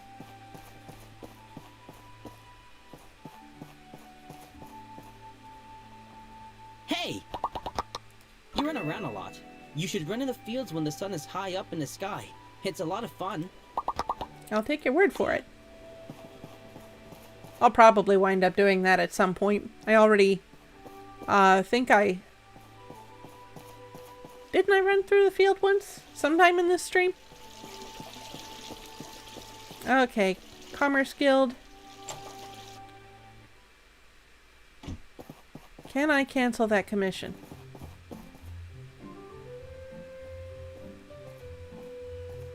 Okay, no. This... Oh... The country is in need of 2 water tanks, and I don't have... I don't think I can make water tanks. Civil cutters, no. 8 charcoal. I could do that, except I'm already on a commission. What happens if I try to cancel that? What's this character thing? Oh, I've got skill points. That might be useful at some point. Won't help me with my commission problems, but... Let's see, experience and endurance. That is tree kicking and harvest. Oh, that might be useful. And then increase the workshop points by 1 and rewards by 5 after completing each commission. I don't recall what workshop points are, so I think I'll go ahead and apply that. And then that way if I need something random, then the game is going to be better on my side. But my missions, Commerce Commission, I'm going to... Sorry, Sam, I'm going to give up, I think. No, I'm not sure. I might be able to come up with iron somewhere. I'll keep wandering around town and see if there's any place to buy it.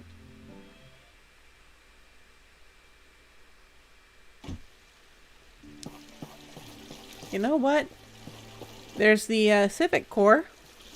They might be able to help me.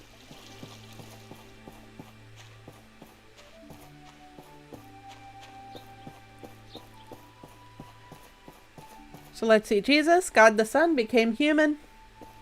Because he's God the Son, he's infinite. Because he's human, he can stand in for us. What's this? Mysterious man store. Don't know when he'll be back. Who's this mysterious man? Because Jesus lived a perfect life, he didn't have a sin debt to pay himself. So then he's free to pay our penalty for us. Which, thankfully, that's why he came to Earth, to die a criminal's death on the cross, even though he had not earned it. And because he was fully perfect, I might be able to get... a commission? I don't see any commissions I need. No iron here. Okay. Let me just double check. Collect some designated materials around Portia. I need... No. This is for me to post. It's not for me to... It's limited. It's not what I need.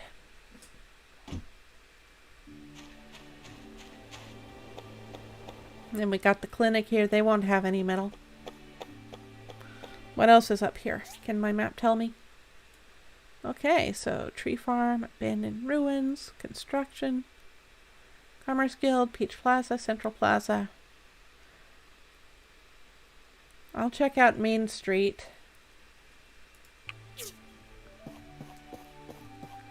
Because that has a lot of shops. But I'm thinking I'm... Whoop. Oh, an apple. Okay. For when I need more stamina, I think. Oh.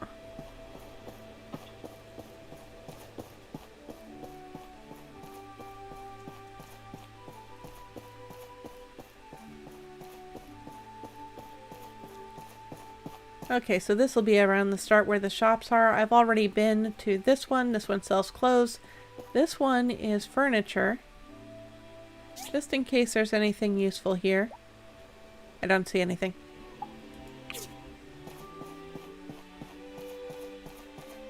What's this? This is where my rival works. Think he's a handyman? Got some nice equipment.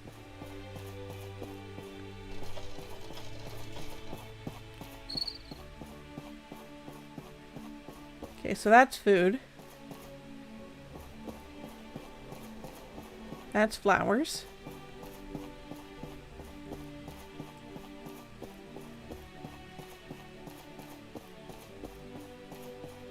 And I think that's everything. Hi! Hi! I've always been good with metal objects since I was little. But since most metal objects are sharp and I don't like fighting people or hurting animals, I didn't really have a lot of job choices. That tells me you might have some iron left over that you might be able to give me, huh? No? Not the case? Okay.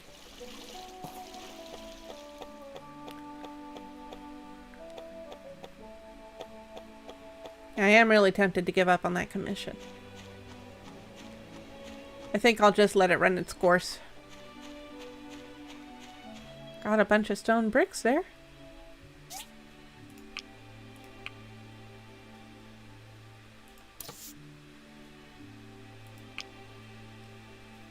Let's see, how many more do I need actually? It says 12, working 9. So it would need 3, right?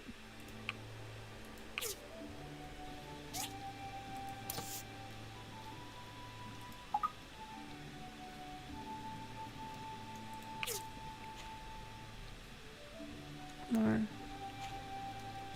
can pick up those, and what I'm holding is 7. Oh well, I'll have enough. And then the wood planks I have are 6, and I don't know what I can use those for, so I'll put those away for now. Just want to check my storages to make sure I don't have something else I need in there.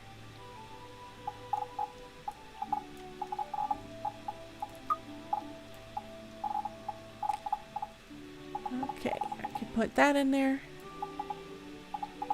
Got plenty of that.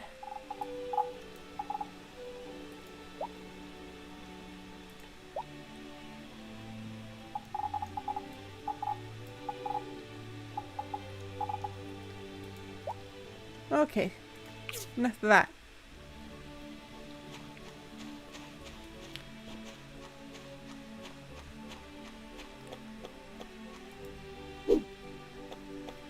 And I'm getting distracted enough by the game. I don't feel like I've made a lot of progress in conversation.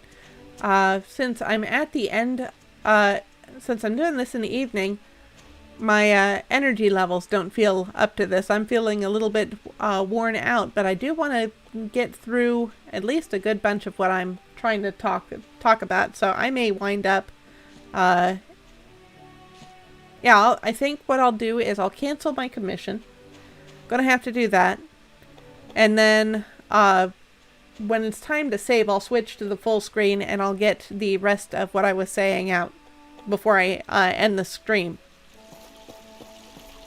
Because by now we probably forget why I am, I haven't forgotten, but viewers might forget why it is that I'm on the subject that I was on.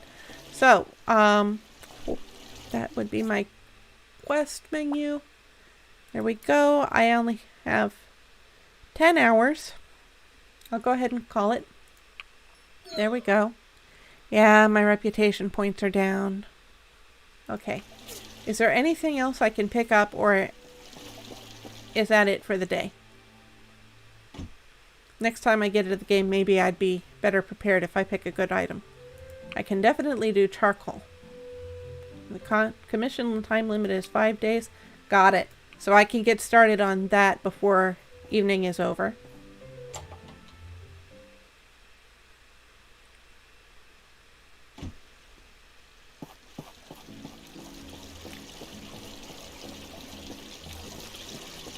So I think where I was is Jesus was uniquely qualified to pay the penalty for our sin, and that is why he came. That is what he did. He died on the cross, criminal's punishment, but he did not deserve it. He was the only human being who did not deserve to pay for a crime of some sort. And by crime, I'm saying any sin against God, because any sin against God is indeed a infinite crime against an infinite being committed by a finite being. That would be us. Okay, and what I needed was charcoal, yes? Well, this stuff is still cooking in the furnace. By morning, I think it would be ready, but I'm not going to be available for that. So, needed stone bricks. Have I got a good bunch of stone bricks that I can... Nope. Cancel. What do I have in my inventory here? Got bricks. And I threw my axe in the wrong place. There we go. Yeah. There we go. So I have enough for 2 legs. And then I'll get the rest done tomorrow, and I'll go ahead and go to bed for now so that I can save and focus on the topic. And of course it's going to want to wake me up, but I'm just going to end the game here. And makes me want to stand up first before it'll let me out. There we go. I guess I don't need to save anything. I can just call it quits there. So full screen cam. Where's... Oh, okay. I gotta get it to release my mouse. There we go. Let's see. So Jesus was the only one who had not committed a sin, committed a crime against God. And so that's why he can take a criminal's death like he did. And why that counts because of his arrangement with God the Father. They had this agreement being 2 persons in the same 3-person entity, this Trinity. The Bible says that he knew us who would be saved long before, or at least before the foundation of the earth. So that makes it clear that this was preordained. He knew, they knew how this would work. Jesus' resurrection confirms that he did exactly what God wanted, that God was expecting in order to pay the price for our sins. So, all that to say, as a Christian, that's what I believe. That's what being a Christian means to me. So for my friend to say, I was a Christian, but I'm not now, I'm going, you're giving up that payment that Jesus made for you. You are turning away from that payment that Jesus made for you. Now you're subject to God's punishment. You're willing to be punished by God for this infinite crime. The Bible says that is eternity in what the Bible calls the lake of fire. So a place of torment. The Bible is pretty clear on that. That doesn't sound good. That sounds crazy to me. If at all possible, I would want to persuade my friend to reconsider that decision. So that's what I did for quite a while. I got back into communication with her long distance, and we hashed out a long discussion. And I don't know that I handled it the best way possible. I think I did as well as I could for my maturity level, but I would like to think I've got a better maturity level now than I did back then. So I was talking about my friend. I had talked about how I would like to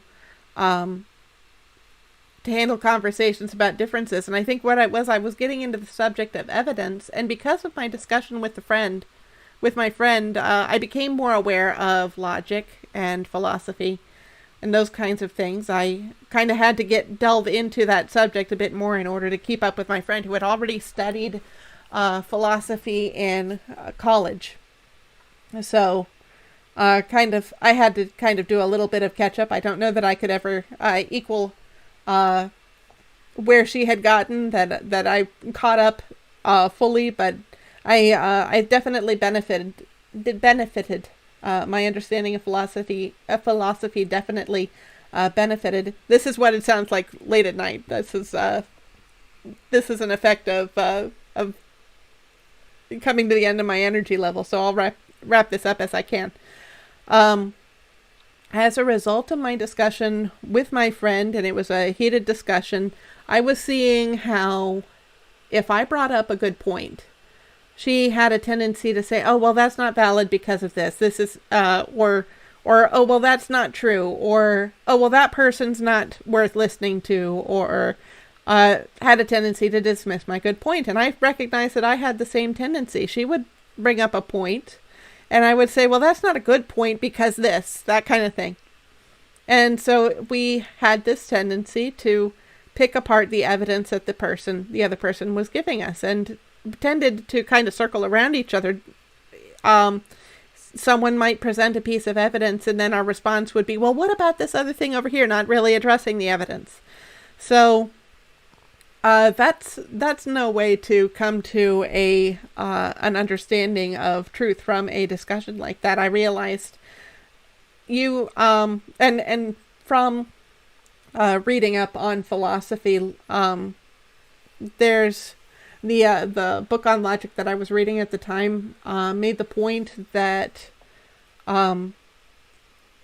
when you're trying to get at the truth, if you want an argument, that philosophical term argument, not just quarreling, but the precise, there's two premises, there's a conclusion, that is a technical argument. If you want one of those that's going to bring you to the truth, you've got to have some qualities to it. First, the whole argument, that two premises and conclusion. The reasoning behind, well, that's not first. Let me actually get to the other first. The terms in that argument, the meaning of the words in that argument need to be clear. So the words in your argument, you don't want them to have double meanings.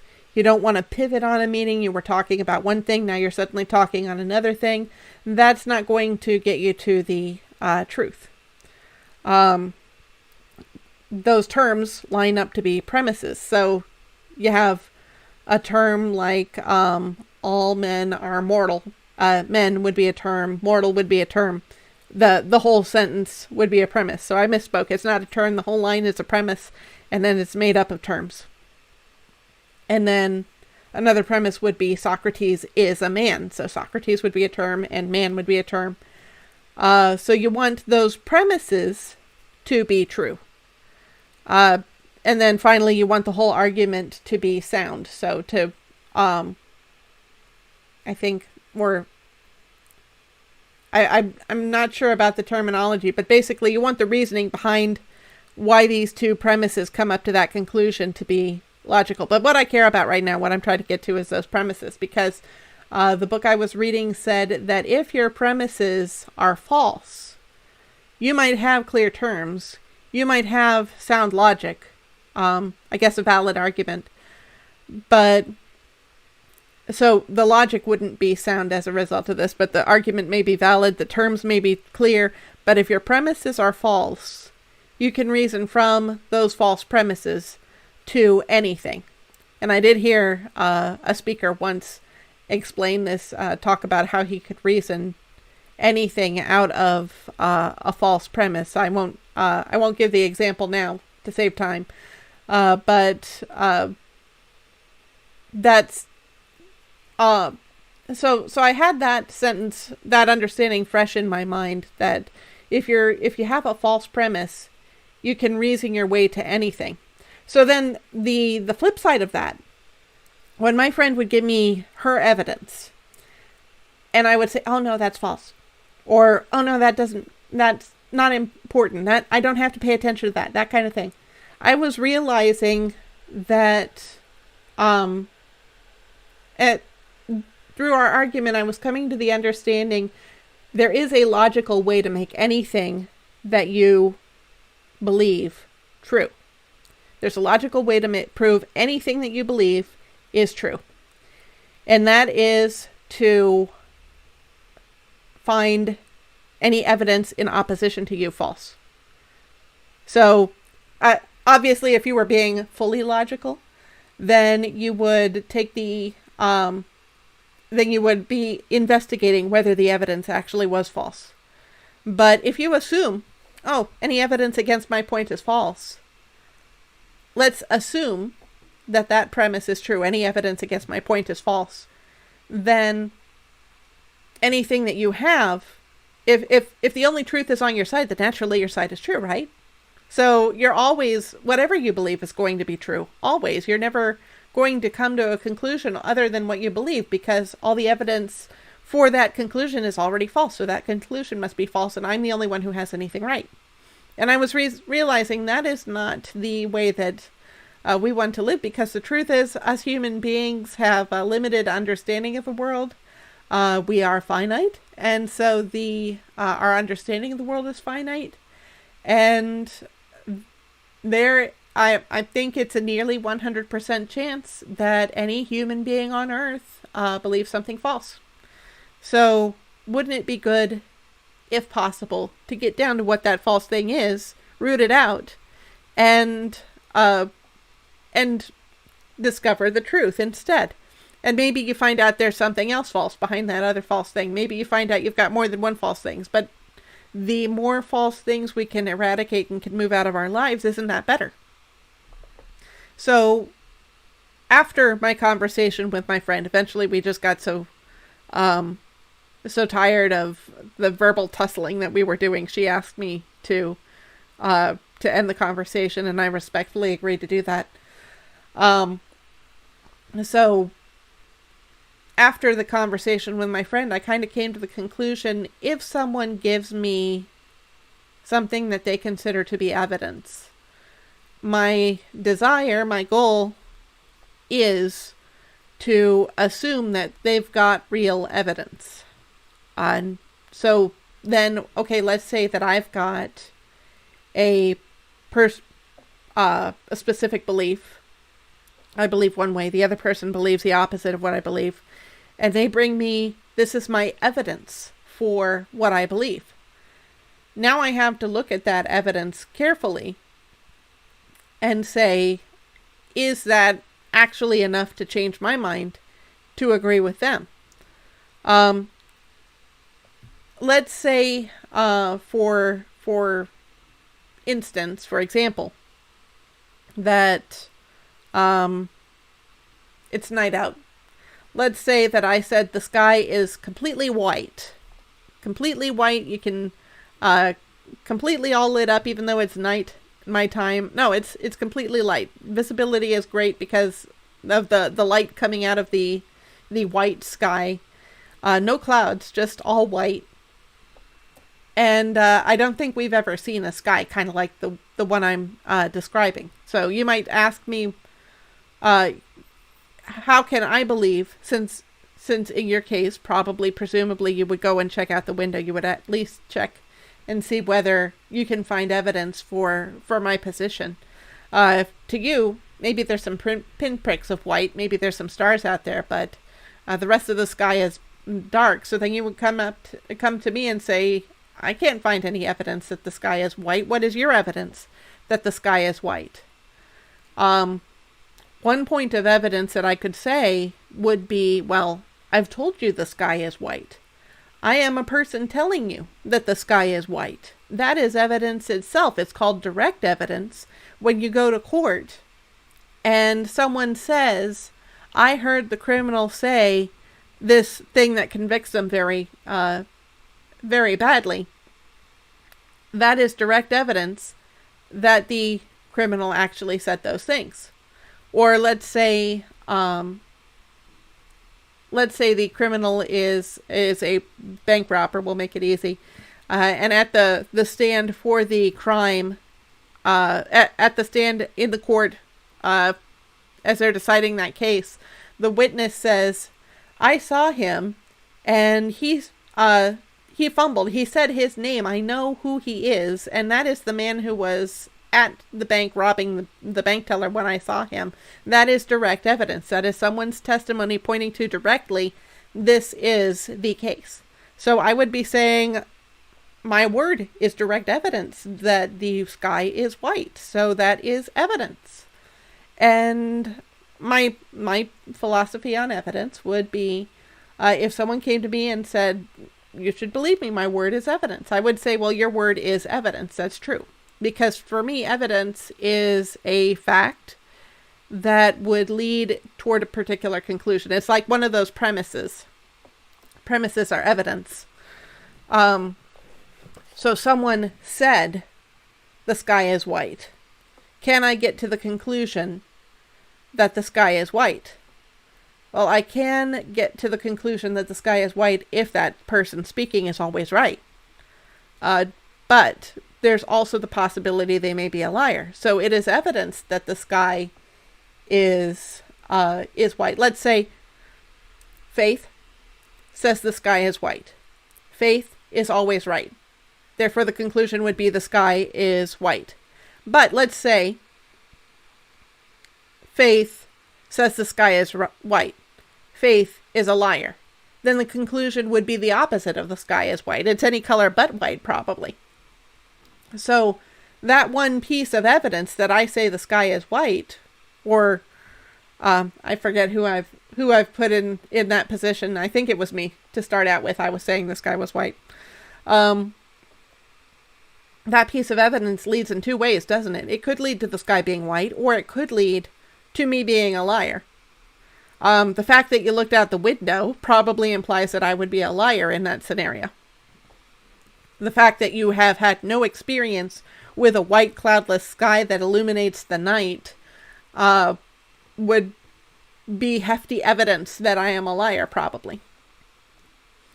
But what if I had somebody else who said, no, I saw it too. The sky is white. Saw it clearly, can't see any, can't not see clearly as bright as the sky was. What if I've got someone else with me? Well, they have the same issue. If they had just their direct evidence, then either their evidence would be that the sky is white or that they'd be a liar.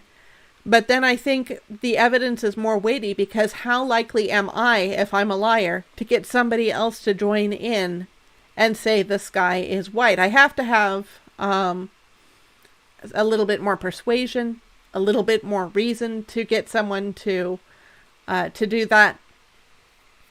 So maybe if I wanted to entice someone to pull a prank, if someone was of the personality that they like pranks and they would be happy to pull one, and we're going to see if we can convince someone to believe something untrue, then that might encourage someone. But then again, I might get someone who is they care about their reputation. They don't want anyone to ever think they're a liar. So I would not be able to get that person to be a witness for what I'm saying. So I think that evidence would be a little more weighty than if I were just to say on my own that the sky is completely white and lit up in the middle of the night.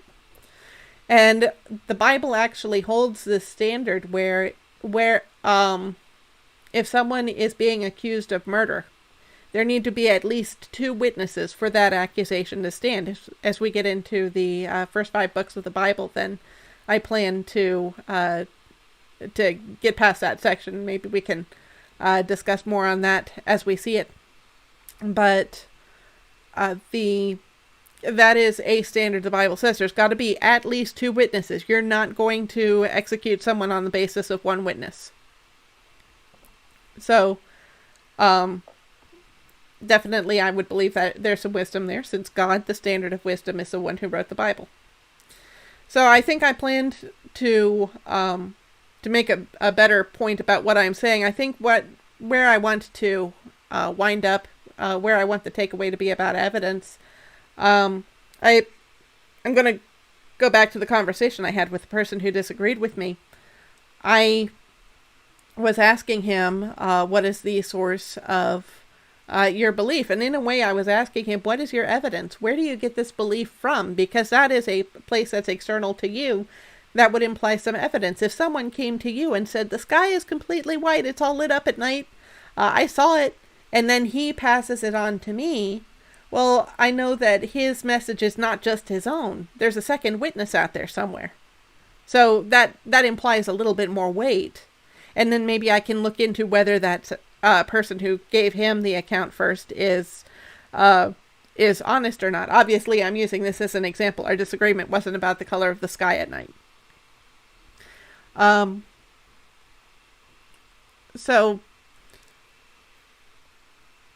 yeah, I think I am out of juice. I am having trouble carrying this onward. I think the takeaway that I want to be the conversation to be for, I try to be a little thought-provoking on the channel. What I do in the beginning, where I'm reading off the Bible, hopefully you're getting some exposure to this book of scripture, this holy book that we Christians believe in, and it's not what you expected it to be. Hopefully the way that I'm explaining my understanding of it helps you to think about it in a different way. Hopefully if we have a discussion, that would be thought-provoking to someone on either side. They're hearing, whether they agree with me, they are hearing a different point of view, yours, that they would not have known. If they agree with you, then they would be hearing my point of view that they would not know. So I think what I want to try to carry, the value I want to try to give to you as a listener, is to try to be thought-provoking. We'll see if that is successful in all cases. I doubt I'm going to have a 100% success rate on that for every single person who listens to the channel, especially as I ramble.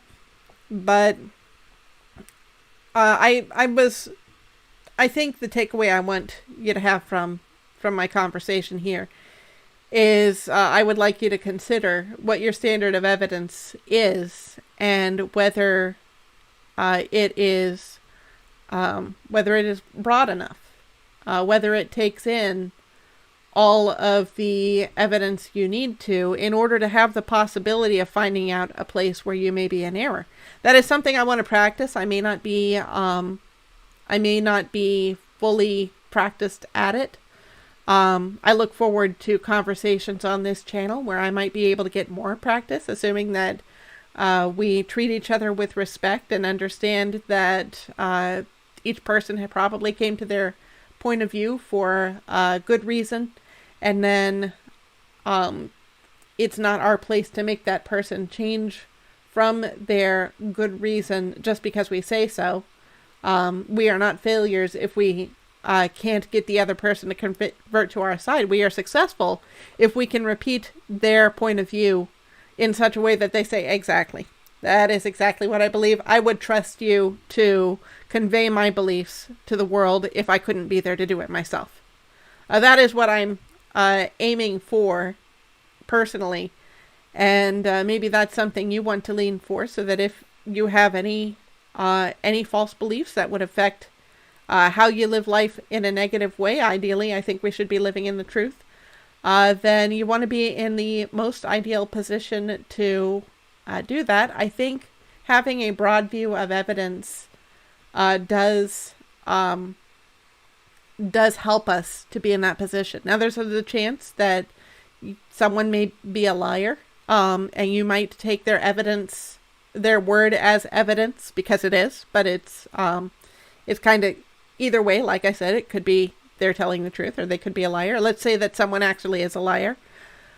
If you get fooled because your view of evidence is too broad, what do you do then? That's where I think we need responsibility to be investigating our beliefs. Hopefully, if we keep a broad view of evidence, we'll come across more that will say, no, actually what you believed at first was right, and he was a liar, and you should not believe him anymore. So maybe that's something I can address another time. For now, I'm going to call it quits. I'm going to get some sleep. And for you, I hope that God blesses you. God bless you, and play kind.